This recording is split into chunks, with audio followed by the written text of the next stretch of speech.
बिस्मिल्लाहिर्रहमानिर्रहीम नाज़रीन प्रोग्राम ॻाल्हियूं मुंहिंजी माण्हुनि में असां जेका मुल्क जी मजमूई सूरत हाल आहे ख़ासि करे सिंध जी उन ते असीं ॻाल्हि ॿोल कंदासीं। जीअं त मुल्क में हिकु कोरोना वायरस जे करे मुल्क जूं हालतूं तमामु हिकिड़ी ख़तरनाक हद ताईं पुॼी वियूं आहिनि। जेको लॉकडाउन आहे जेको पहिरियों सिंध गवर्नमेंट ऐलान कयो उन खां पोइ वरी हिन में एक्सिटेशन वाज कई वई आहे। उन हवाले सां अॼु असीं पंहिंजे प्रोग्राम में ॻाल्हि ॿोल कंदासीं त इन जेको लॉकडाउन गवर्नमेंट कयो आहे उन सां आम माण्हू ते केतिरा असर पिया आहिनि ऐं उन जा साइड इफेक्ट कहिड़ा आहिनि। जीअं त लॉकडाउन जे करे हिकिड़ो तमामु जेको लेबर तबिको जेको मज़दूर तबिको उहो तमामु घणो मुतासिर थियो आहे। जेको डेली वेजिस जेको दिहाड़ी ते कमु करे थो उन खां सवाइ ॿिया बि प्रॉब्लम आहिनि त जॾहिं लॉकडाउन जे करे वीचारा माण्हू घरनि ताईं महदूद थी विया आहिनि त उन सां हिकिड़ो साइकोलॉजिकल कहिड़ा असर पवंदा जंहिंमें माण्हू आइसोलेट में हलिया विया आहिनि, डिप्रेशन जो शिकार थी सघनि था। उन हवाले सां जेके मुश्किलातूं आहिनि ख़ासि करे हुन सां उन हवाले ते असां ॻाल्हि ॿोल कंदासीं। असांजो अॼु प्रोग्राम में आहे डॉक्टर दरिया ख़ान लिगारी जेको तमामु सिंध जो मशहूरु साइकोलॉजिस्ट डॉक्टर आहे। डॉक्टर दरिया ख़ान लिगारी सां ॻाल्हि ॿोल कंदासीं। डॉक्टर साहब सभ खां पहिरियां तव्हांजी वॾी महिरबानी जो तव्हां टॉक न्यूज़ खे टाइम ॾिनो। डॉक्टर साहब तव्हां पुछणो इहो आहे त जेका बीमारी जंहिंजे करे पूरी सिंध सूबो जेको ग़रीब अवाम परेशान आहिनि त तव्हां महिरबानी करे साईं इहो ॿुधाईंदा त हिन बीमारी जूं अलामतूं कहिड़ियूं आहिनि, छा हिन जदीद दौर में जेतिरी हिन साइंस तरक़ी कई आहे छा हिन का वैक्सीन तयारु नथी थी सघे? पहिरीं ॻाल्हि इहा तव्हांजी महिरबानी। जी साईं। जेको वायरस आहे जी साईं इहो वायरस पहिरियों दफ़ो कोन्हे, इहो सार्स वायरस जो क़िस्म आहे। जी साईं। जेके कोविड-19 चवंदा आहिनि। जी साईं। पाकिस्तान में या ॿियनि मुल्कनि में नज़लो ज़ुकाम ऐं फ्लू जेको आहे उहो थींदो रहंदो आहे। कई क़िस्म जेके आहिनि जी साईं त उहे वायरस जा ईंदा आहिनि। पाकिस्तान में त ख़ासि तौर ते माण्हुनि में जेका आहे कुवत मुदाफ़त जेका आहे एतिरी थी वई आहे जी साईं जो उन वायरस खे जेको आहे उहो उनजे लाइ एंटीबॉडीज़ जा मुक़ाबले करण वारियूं सलाहियतूं पैदा थी चुकियूं आहिनि। जी साईं। हाणे वैक्सीन जी ख़बर तॾहिं पवंदी आहे जॾहिं नई का बि शइ ईंदी आहे। जी साईं। उन जे लाइ ईजाद करण जे लाइ एंटीबॉडीज़ जो तजुर्बो कंदा आहिनि। जी साईं। तजुर्बो कंदा आहिनि ऐं उन तजुर्बे में टाइम खपंदो आहे त उनजे बचा जे लाइ अहिड़ी शइ जेका आहे कई हुजे, ईजाद कई हुजे जी साईं जेका इफेक्टिव हुजे, जंहिंजो असर हुजे उन वायरस जे ख़िलाफ़। जी साईं। लेकिन उन जा वरी ॿिया मुज़र असरात मतिलबु साइड इफेक्ट जेके आहिनि उहे अहिड़ा न हुजनि कि दिलि वारो मरीज़ हुजे या ॿिए कंहिंखे अहिड़ो प्रॉब्लम हुजे, को अहिड़ो मसइलो हुजे जी साईं त उनखे वरी उहो असरदार न थिए। जी साईं। तंहिंजे करे पहिरीं इहो ठाहींदा आहिनि वैक्सीन, पोइ जेके जानवरनि ते जेके आहिनि उन जा तजुर्बा कंदा आहिनि। जी साईं। उनखे साइड इफेक्ट ॾिसंदा आहिनि, पोइ उहो माण्हुनि ते इस्तेमालु कंदा। जी साईं। पोइ उहो माण्हुनि खे इस्तेमालु करण में टाइम लॻे थो। जी साईं। उन में 12 खां 18 महीना लॻी था वञनि। जी साईं। तो ही कोशिश में त पहिरें ॾींहं खां लॻाइंदा आहिनि। जी साईं। अलाह साईं कामयाबी अता फरमाए ऐं इन वायरस खां बचाव जे लाइ जी दुनिया जो जो सफ़र करे थी। साईं ॿियो मुंहिंजो सवाल आहे त जीअं त सूबा सिंध पर के पूरे मुल्क में लॉकडाउन थियो आहे, लॉकडाउन जे करे जेके माण्हू घरनि में महदूद थिया आहिनि, हिकिड़ो जेको मज़दूर तबिको उहो मुतासिर थियो आहे, ॿियो साईं माण्हू साइकोलॉजिकल जेको सो उन्हनि खे छा करणु खपे? मीडिया खे चवनि था त मीडिया खे एतिरो टाइम न ॾियो, सोशल मीडिया न ॾिठो, आख़िर माण्हुनि खे छा करणु खपे? कहिड़ियूं एक्टिविटीज़ घर में करणु खपनि? हाणे माण्हू हिकिड़ो जेकॾहिं घर में बंदि थी थो वञे जंहिंखे लॉकडाउन चऊं था। जी साईं। पोइ के अहिड़ा बि घर आहिनि जिनखे हिकिड़ो कमरो आहे, 7 भाती आहे। जी साईं। केॾां वञनि? बिल्कुलु हिक ॿिए सां ॻाल्हाईंदा। जी साईं। जेॾी महिल टिको मथो बि ॻाल्हाईंदा। जी साईं। जेॾी महिल जहिड़ो बि कंदा ज़ाल मुड़ुस। बिल्कुलु साईं। ऐं वॾी ॻाल्हि इहा आहे त ख़ुशहाल मुल्क आहिनि, उन्हनि खे सभु कुझु हूंदो आहे। जी साईं। पर ज़हनी तौर ते पंहिंजी ॻाल्हि हर ॻाल्हि जेका आहे जहिड़ी हूंदी आहे पूरी दुनिया, लेकिन माशी सूरत जेका आहे उहा असर विझे थी ज़हनी सूरत। माशी तौर ते जेकॾहिं अंदर में पेट में गंभो न हूंदो जी साईं उन में माण्हू फ्रस्ट्रेशन जो शिकार थींदो आहे, उनखे वरी परेशानी घणी थींदी। जी परेशानी हिकिड़ो माण्हू आहे जेको माखिणो माण्हू आहे, जंहिं करे जहिड़ो बि कोन कयो आहे पर बुख विझे पोइ उहो जहिड़ो बि कंदो। बिल्कुलु साईं। जहिड़ो किथे करे ॿाहिरि वञी कंहिंसां करे, हाणे उहो अंदरि लॉकडाउन आहे। जी साईं। या त ज़ाल सां करे या ॿारनि सां करे या पीउ सां करे कंहिंसां करे, तंहिंजे करे इहे जेके घरेलू अणबणनि ऐं ॿियूं शयूं जेके आहिनि जी साईं उहे वधनि थियूं आहिस्ता आहिस्ता। हाणे रहियो सुवाल इहो त मीडिया जी तरफ़ ध्यानु न ॾिजे। जी साईं। हर माण्हू जी साईं नंढो वॾो जी साईं ॿार जंहिंखे थोरी समझ आहे जी साईं उहो बि ॾिसे थो त यार मुंहिंजे शहर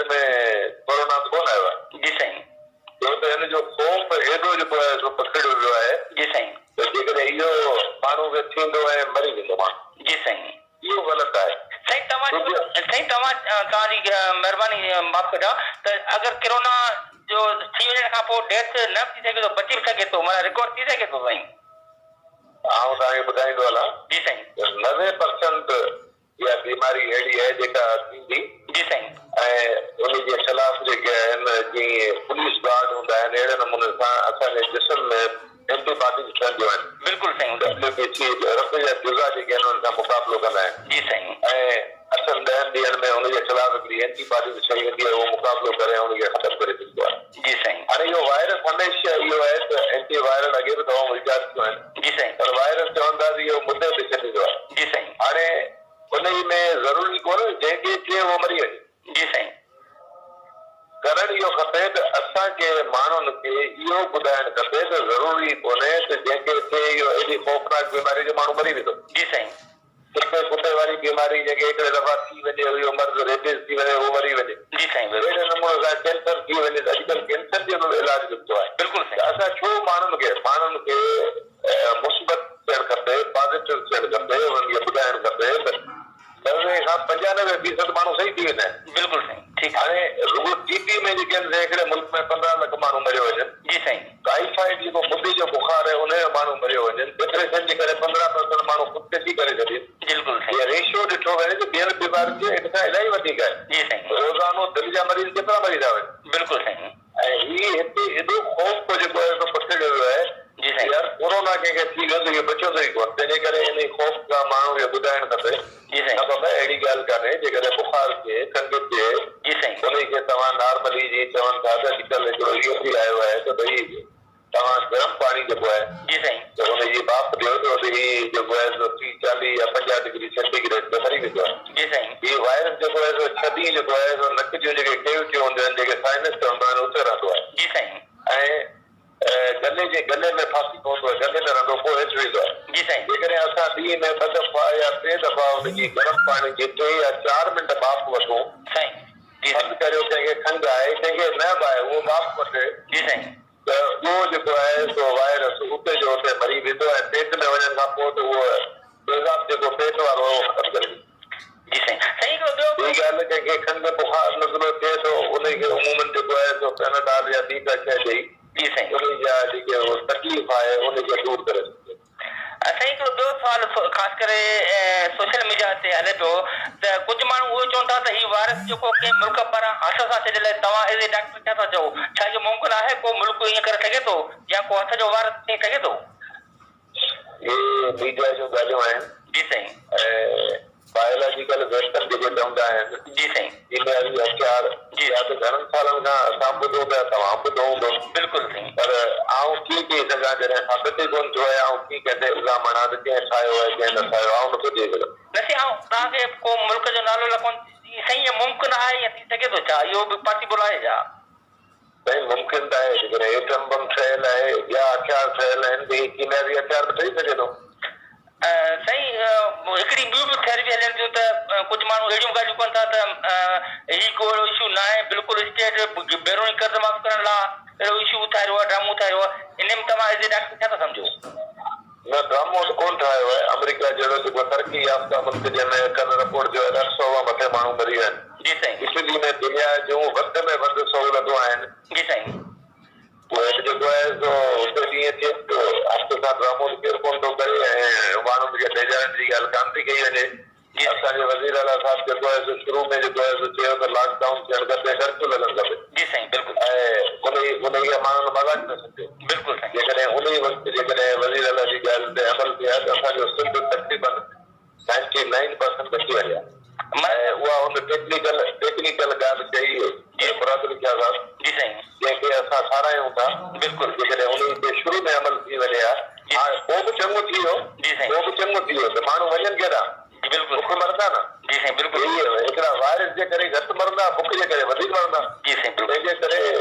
अला ख़ैर कंदो कुझु जेके आहिनि से हर्बल रेमेडीज़ जेके असां घर में चवंदा आहियूं जी साईं उहे करणु खपनि विटामिन सी जेका आहे जेकॾहिं को माण्हू नथो पैसा कोन आहिनि शयूं खाइण जा त विटामिन सी जी हिकु ॿ गोरी खाई सघे थो जी साईं उहा मार्केट में मिले थी टीकान जे नाले सां बिल्कुलु त माण्हूअ जी कुवत मुदाफ़त वधाइण जे लाइ बिल्कुलु साईं विटामिन सी आहे उहा वठी उहा खाइणु खपे ऐं मल्टीविटामिन खाइण खपनि बिल्कुलु खाधो जेकॾहिं ॿियो न आहे त भाॼियूं जेके आहिनि उहे त जाम आहिनि न सब्जी उहा जेका आहे त खाइणु खपे जी साईं ऐं पंहिंजो ख़्यालु करणु खपे सफ़ाई जो बिल्कुलु में 5-6 दफ़ा जेको आहे हथु धोए महिरबानी ऐं कंहिं अहिड़े माण्हू सां जंहिंमें शक हुजे त हिनखे खंडु वग़ैरह आहे त उन खां मिलण खां थोरो पासो कजे जी साईं कोशिशि कजे त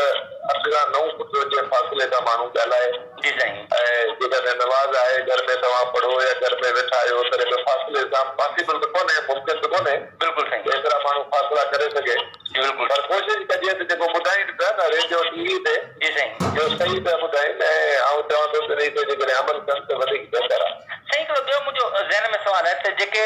तव्हां ॿुधाए ऐं जेके टीवीअ ते ॿुधाइनि था त एतिरो ख़्यालु करणु असांजो सिंध जी अंदरूनी सिंध ख़ासि करे तव्हांजो डिस्ट्रिक्ट लोहियार या जामशहर जो असांजो तलको थाणो बुलाखान जिते कखावा घर आहिनि ऐं पूरी सिंध जी ॿारहाड़ी गुरबत में ॿुधबी आहे उते एतिरो ख़्यालु रखणु ॾाढो मुश्किल न पियो लॻे डॉक्टर साहिबु आहे तमामु घणो मुश्किल पर उते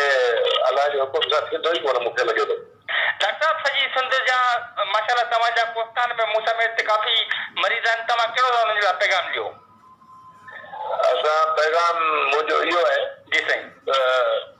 हिन खां एतिरो न ॾिजनि जी साईं जो उन डप जे करे ॿियूं बीमारियूं ज़हनी बीमारियूं पैदा थी वञनि त वरी उन जो इलाजु करणु मुश्किल थी वेंदो वरी पंहिंजे लाइ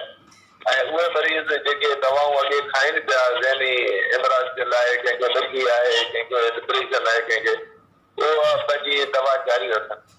जेकॾहिं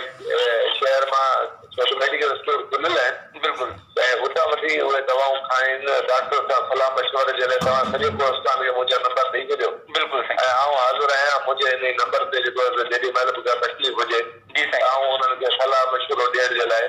तयारु आहियां छो त कोस्तान जा माण्हू घणा मुंहिंजा मरीज़ आहिनि बिल्कुलु फर्ज़ु थिए थो त आउं फ़ोन ते उन्हनि खे मशवरा ॾियां अलाह जी इबादत कनि